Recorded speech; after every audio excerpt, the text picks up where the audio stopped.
building on that, other than AI and the other issues that you're tackling, transportation, energy production, aerospace, what issues should our next generation of leaders be focused on solving? What else is coming down the line?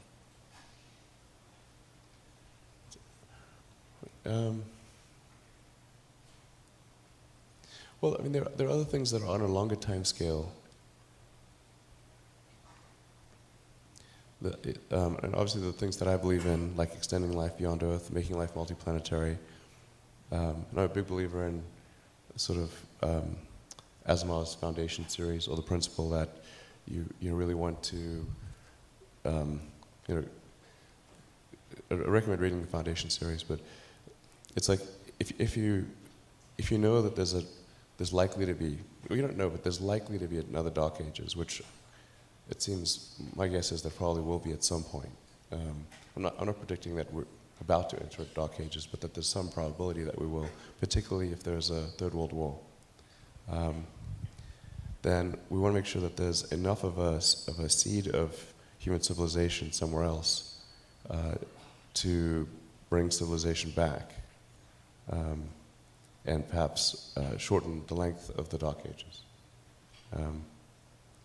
I think that's why it's important to get a self-sustaining base, ideally on Mars, because Mars is far enough away from Earth that a war on Earth, the Mars base might survive. It's more likely to survive than a moon base. But I think a moon base and a Mars base that could perhaps help regenerate life back here on Earth would be really important, and to get that done before a possible World War III. Last century we had 2 massive world wars, 3 if you count the Cold War. I think it's unlikely that we will never have another world war again.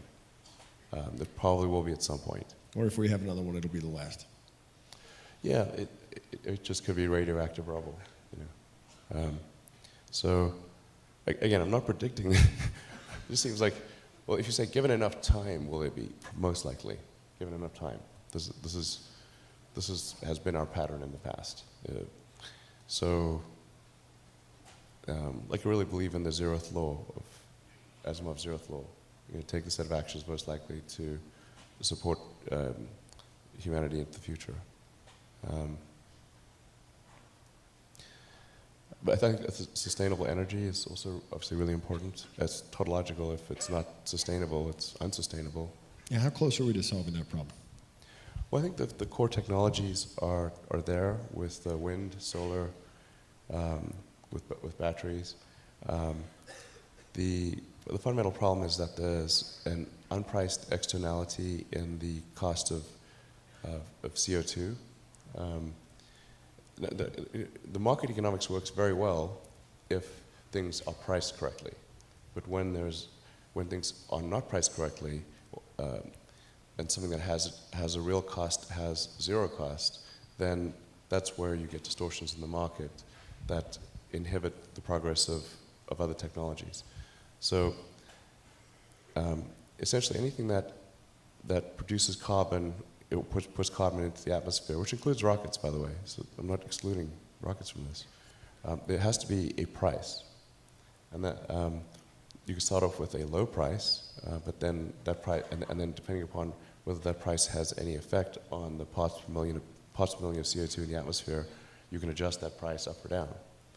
But in the absence of a price, we sort of pretend that digging trillions of tons of fossil fuels from deep under the earth and putting it into the atmosphere, we're pretending that has no probability of a bad outcome. And the entire scientific community is saying, obviously, it's going to have a bad outcome. Obviously, you're changing the chemical constituency of the atmosphere. So, so it's really up to people and governments to put a price on carbon, and then automatically the right thing happens. It's really straightforward. What do we do with the carbon that's already up there? I actually think we can manage with the current carbon level, or even a little bit higher. And this is going to sound it sounds like I'm backtracking, but there's actually an argument that more carbon in the atmosphere is actually good, but up to a point. So we might actually arguably have been a little carbon starved. If you go back 200 years ago and say, okay, well, a few hundred years ago, we had like 280, 290 parts per million of carbon. We're probably a little carbon starved. Now we're about 400, just past 400 mark. I think somewhere in the 400s, probably okay. We don't have to worry about sequestering carbon or anything like that. But now, if this momentum keeps going, and we start going up to 600, 800, 1,000, 1,500, that's where things get really squirrely. The sheer momentum of the world's energy infrastructure is leading us in that direction.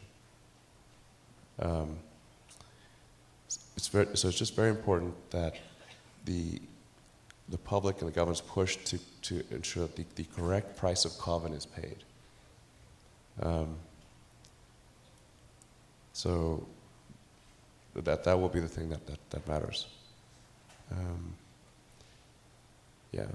Our audience is very interested in knowing how many hours of sleep you got last night. I don't know, about 6, 5 or 6, I think.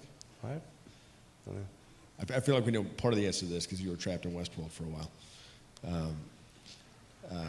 But how? I mean, on a regular day for you, are you sleeping? You're not sleeping a lot, right? Oh, geez, do I look that bad? No. You look great. Oh, but thanks. we just imagine with the amount of responsibilities, with the amount of with what you've got going on, do these problems still keep you up at night, or do you think we're on our way to solving them? Well, right now the only things that are really stressing me out in a big way are AI, obviously. That's like always there, and I'm working really hard on Tesla Model 3 production, we're making good progress, but it's hugely hard work. But those are the two most stressful things in my life right now. Yeah. Our audience really wants to know, what do you hope the world will look like for children born today when they're your age? When, sorry?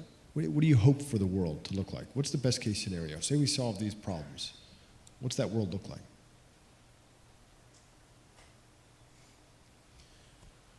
Let's see. So I think a good picture would look like, we've really substantially transferred to sustainable generation and consumption of electricity, so that the CO2 risk and the ocean rising risk is mitigated, and we're not looking at having Florida and sort of large portions of the world underwater. That'd be great. to not to have addressed that risk. That'd be enormous. For us to have a base on the moon, base on Mars, be out there exploring the solar system, start building industry on essentially having human civilization go out there, and have it be such that anyone can go to the moon or Mars or out to the solar system if they want, making it really affordable. I do think it's important that there's competition, that there are multiple companies doing this, not just SpaceX.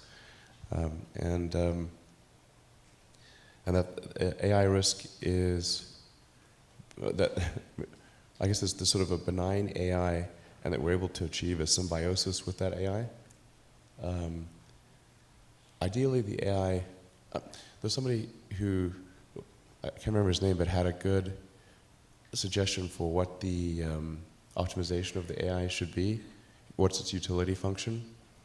You have to be careful about this, because if you say maximize happiness, and the AI concludes that happiness is a function of dopamine and serotonin, so it captures all humans and jacks your brain with large amounts of dopamine and serotonin. Like, okay, it's not what we meant. It sounds pretty good, though. Oh, you'll love it. Well, I like the definition of the AI should try to maximize the freedom of action of humanity. Maximize the freedom of action. Maximize freedom, essentially. I like that definition. But we do want a close coupling between collective human intelligence and digital intelligence. And Neuralink is trying to help in that regard by creating an interface between a high bandwidth interface between AI and human brain. We're already a cyborg in the sense that your phone and your computer are kind of an extension of you. Just low bandwidth input output. Exactly, it's just low bandwidth, particularly output. I mean, 2 thumbs basically. So how do we solve that problem? The bandwidth thing? The bandwidth issue. I mean, we've all succumbed to it now. We're all cyborgs. We're just low efficiency cyborgs. So how do we make it better? I think we've got to build an interface. Like we didn't evolve to have a communications jack, or some. So there's got to be essentially vast numbers of tiny electrodes that are able to read write from your brain. Of course, security is pretty important in this situation, to say the least. I was going to say, I'm not coming with. I'm keeping my brain air gapped. Yeah. Well, I think a lot of people will choose to do that. But it's a bit like Ian Banks' neural lace, but in the case of neural lace, it's sort of that's there from when you're born, or it's more of a backup. Sorry? It's a backup. Yeah, kind of a backup. This would be there's a digital extension of you that is an AI, the AI extension of you, a tertiary layer of intelligence. So you've got your limbic system, your cortex, and the tertiary layer, which is the digital AI extension of you. And that high bandwidth connection is what achieves a tight symbiosis. I think that's the best outcome. I hope so. If anybody's got better ideas, I'd love to hear it.